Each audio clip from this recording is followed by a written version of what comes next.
बड़ी खबर खार्कोव से है, जहां रूस का विध्वंसक हमला हुआ है। यूक्रेनी सेना के रडार को यहां तबाह कर दिया गया। ज़ेपोरिजिया को भी ड्रोन अटैक से दहला दिया गया है।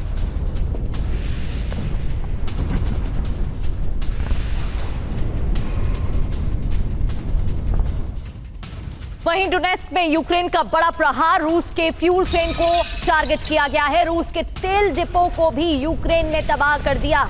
यहां हमला हुआ डोनेस्क में और रूस के तेल डिपो को भी यूक्रेन ने तबाह कर दिया है। फ्यूल ट्रेन को निशाना बनाया गया।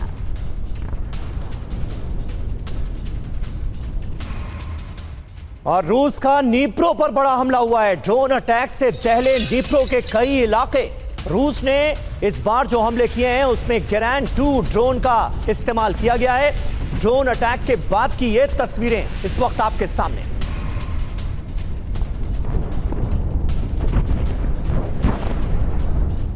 साफ है, विध्वंसक हमलों से दहल गया है रूस। मॉस्को पर यूक्रेन का भीषण हमला हुआ। रिहायशी इलाकों पर यूक्रेन की बमबारी। रूस का एयर डिफेंस सिस्टम भी इसके बाद एक्टिव हो गया।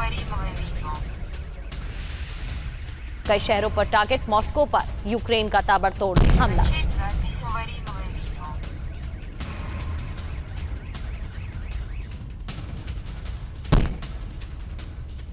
तो एक तरफ यूक्रेन लगातार मॉस्को को निशाना बना रहा है, राजधानी पर अटैक कर रहा है रूस की, वहीं यूक्रेन के कई शहरों को रूस टारगेट कर रहा है।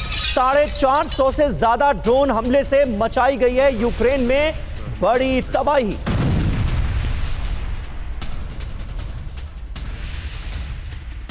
तो दोनों तरफ से लगातार हमलों का सिलसिला जारी है। यूक्रेन के कई शहरों को रूस की तरफ से टारगेट किया गया है और रूस की राजधानी मॉस्को में जोरदार बमबारी की है ड्रोन्स के जरिए यूक्रेन।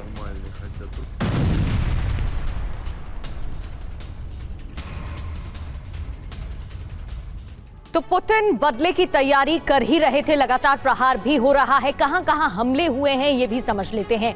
ओडेसा, सूमी, खेरसोन, खार्किव वो क्षेत्र जहां लगातार हमले किए जा रहे हैं टारगेट कर। यूक्रेन पर 450 से ज्यादा ड्रोन अटैक किए गए हैं। यूक्रेनी इलाकों पर 30 मिसाइल हमले भी हुए हैं और एनर्जी इंफ्रास्ट्रक्चर को भी टारगेट किया गया है। जी हाँ, रिहायशी इलाकों पर भी रूस का ड्रोन अटैक हुआ है। अब इसका असर क्या हुआ ये आप जान लीजिए। एनर्जी इंफ्रास्ट्रक्चर को बड़े पैमाने पर नुकसान पहुंचा है। यूक्रेन के कई इलाकों में ब्लैकआउट की स्थिति इस वक्त साफ नजर आ रही है। मनीष, सबसे पहले आप ही बताइए, पुतिन का बदला एक तरफ हमें नजर आ रहा है, दूसरी तरफ यूक्रेन भी मानने को तैयार नहीं है। राजधानी मॉस्को तक को टारगेट किया जा रहा है बड़े पैमाने पर, वो भी हमले कर रहा है। ये जंग कहां जाती हुई दिख रही?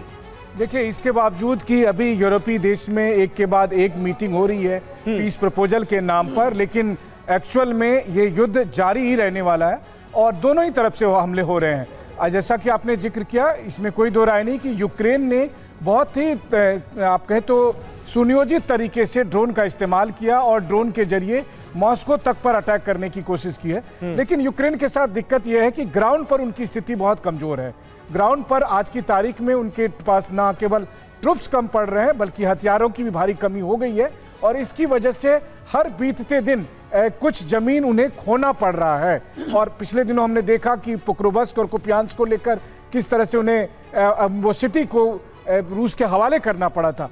तो ऐसी स्थिति में साफ तौर पर लग रहा है कि अगर युद्ध विराम नहीं हुआ तो फिर ये युद्ध में लगातार यूक्रेन अपनी टेरिटरी खोता जाएगा और जिसे वापस लेना उसके लिए मुश्किल होगा।